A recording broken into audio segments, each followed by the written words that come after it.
Manifesting for other people. Yep, that's right. You can use your manifestation technique to help fulfill the desires of other people. This one sometimes confuses people, but it's going to be a really short video where I'll explain the technique and the process for manifesting for other people. Taking on and assuming the state of being of another person is something that was obviously talked about by Neville Goddard, but it was also talked about in reality transurfing, but in a slightly different context. I'll leave a link in the description to the Neville Goddard technique, which you can use to help manifest your own reality and your own desires, but it can also be used to help manifest other people's desires, which not only creates a better reality for them, but it also helps in turn create a better reality for yourself. It's an amazing thing to see someone you know, or perhaps somebody you love, manifest themselves out of an undesirable state of being, to raise themselves out of that state of being that they might have found themselves in. And you don't always understand just how powerful you are, how you can use your mind and your thoughts to help raise people out from a low vibration into a high vibrational state, and thus create a better reality for yourself and those people around you. Because all things are possible, and you can never actually run out of things to imagine if you really think about it, whether you're trying to imagine for yourself or whether you're imagining for other people. You'll never run out of situations and scenarios and scenes that you can script and sculpt for other people. And it's a really good quasi meditative technique because it can help calm your mind. It can help reduce and eliminate that internal chit chat, which is going on inside our heads nearly all of the time. I'm going to explain the technique shortly, but before we start, there is a golden rule or law that you have to take into consideration when trying to manifest for other people. I'm going to read this verbatim because it's from Neville Goddard's book called Resurrections. Therefore, that which you feel and believe to be true of another is a gift that you have given to him. The gift that is not accepted returns to the giver. Be very sure that you would love to accept the gift yourself. For if you fix a belief within yourself as true of another, as he does not accept this state as true of himself, this unaccepted gift will embody itself in your world. Always hear and accept as true of others that which you would desire for yourself. In doing so, you are building heaven on earth. Do unto others as you would have do them unto you, is based upon this law. Your heaven is defined by the state of consciousness in which you live, which state is made up of all that you accept as true of yourself and true of others. Now, when I first read that, it immediately sparked something in me, because when you truly believe, when you truly accept that you have the ability to manifest within this three-dimensional reality that we live inside, you think about how you can create a better reality for yourself. We think almost inwardly, and we start small. We start thinking about manifesting objects or even fortuitous situations for ourselves. Though it sounds unbelievable, thinking about how you can manifest for other people when you've just started manifesting is almost a secondary thought, because we're thinking about how we can change our own environment and our own reality. But that's firstly because we want to see success in our own ability to manifest, in our own manifestation. And like I say in a lot of my videos, this is something that you've been doing unknowingly, be it consciously or subconsciously, probably your entire life. If you're a parent or you've got friends, you've probably imagined your child doing a certain job when they grow up. You've imagined them passing that test, getting that grade. You've almost tried to see into the future of how their life might turn out. You've seen them wearing that uniform. You want them to be a doctor or a lawyer. And if it's not just a passing phrase, if it isn't just a passing word, and you've genuinely deeply thought about it and put a huge amount of effort and visualization into somebody else's potential life, well, then you would have inadvertently attempted to manifest for somebody else. Now, the only difference is with the amount of success that you may or may not have actually achieved or obtained doing so is based on how deeply and how thoroughly you've visualized and imagined it, and also how much you have faith and how much you actually believe. You might have done the same for friends, family, co-workers, or even just somebody whose life has crossed your life, where your paths become entwined. Now, the process is almost the same as revising the past or trying to manifest your desired reality.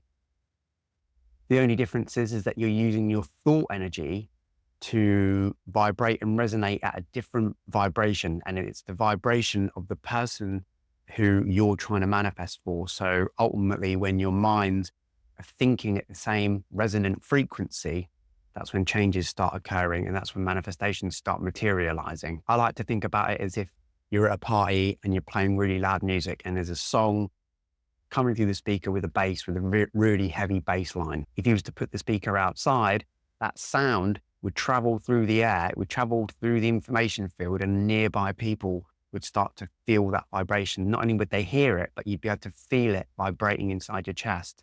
So I try and contextualize it of thinking that the same way, that when I'm thinking, when I'm using my thought energy to connect with the ether, I'm sending out that vibration, that echo to other people. And when that echo, when that vibration is absorbed by the other person, that can help them shift to a desirable timeline. Now, this technique is really quick and it's really simple. And once I've told it to you, afterwards, I'm going to give you an example which describes it slightly better and will help you put it into better context so that you can use this technique to help you start manifesting for other people. If you think of someone, a friend or family member, and you visualize them almost in perfect harmony with the world around them in every possible way, you see them without fault and with an abundance of health and happiness. Hold this vision for about 2 or 3 minutes and then release. And then by doing this, your thoughts have connected to the information field and they've been sent out as an echo, as that vibration, which will be absorbed by the other person.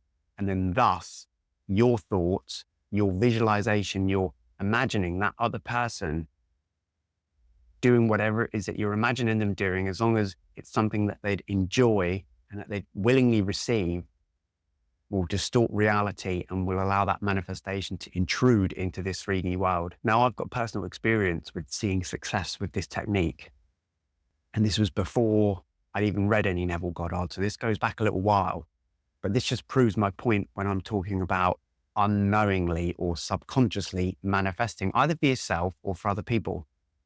So this was somebody that was close to me and I knew that they were unhappy in their job, because when I'd speak to them, they'd tell me that they're tired of getting up early, they're working long hours, the environment is toxic and it's bullying, and there's just too much pressure on them. But the job that they were in, it was difficult to leave because the company had quite a poor reputation because of the reasons that I've just mentioned. So when she'd apply for jobs, she'd get knocked back. They'd sort of read the top line of her CV, see where she's working, and that'd be the end of it. So when I asked her, what is it that you want to do? What career or occupation is it that you want to move into? How can you move your skills? She told me the companies that are out there that will take on people with similar skills and how the career works. So I looked up these businesses, I looked up these companies, I looked them up online, found out their names, what their turnover is, where they're headquartered, where the local office would be in London. And I figured out how she'd get from one place to the other, how she'd get to work. And I'd visualize her doing the job.